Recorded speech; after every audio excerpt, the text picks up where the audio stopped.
What's going on, everyone, and welcome back to another episode of What's Cooking. Today we're making pulled pork nachos on the Traeger.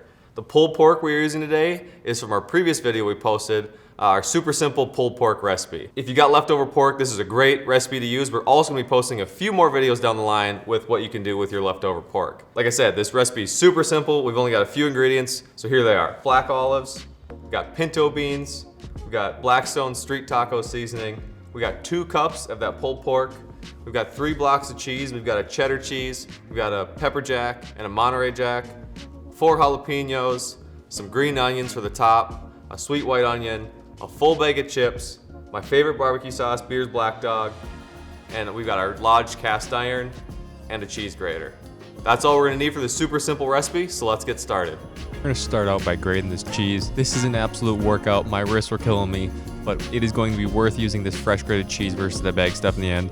The next thing we're gonna do is we're gonna chop up our onion, our jalapenos. We're gonna leave the seeds for a little bit of extra spiciness. Sorry to my friends that think ketchup's spicy. And then we're gonna chop up some green onions. This is just gonna be for the top to pretty it up at the end. And that is all that there is to it. All right, we've got our jalapenos chopped, our onions chopped, and our cheese grated, and we're ready to start preparing our nachos. But first, I just wanna touch on, we've all got that one friend that claims they can make the best nachos. And they always come back, it looks great on the top, but as soon as we get to the bottom, they've got a whole bottom layer of chips that no one's gonna touch because there's no cheese on them. Well, we don't stand for that here, and we're gonna show you how to stack the layers. Every single bite we're gonna have in these nachos is gonna have a little bit of everything we've got on here, so let's get to stacking our layers.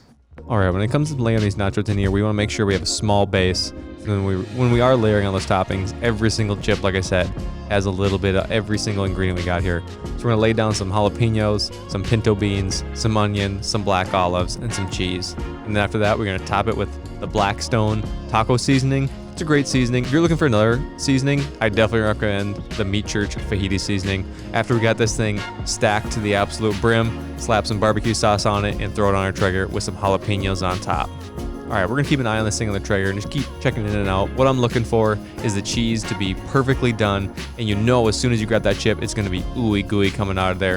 And these nachos are looking done, and they are looking delicious. All right, we just got this thing off the grill. It looks amazing. I wanna jump into it right now, but first we have to garnish it up. We got some sour cream, some green onion, and a little more barbecue sauce. Let's get into it. I mean, are you kidding me? I mean, check these things out. You can't get better than this, but it looks good. Let's just see how it tastes. We'll find our first chip we wanna go with here. Make sure we got a little bit of everything on there. We'll see what I did to myself with these jalapenos too. Yeah. You're not gonna beat that. I'm not gonna share. These are too good. I mean, check that out. That's perfect.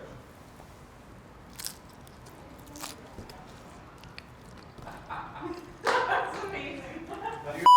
Thanks for watching, guys. We truly appreciate the support. Make sure you're subscribing and hitting that bell so you get notified anytime we got a new recipe coming out. Thanks for watching, and we'll see you next time.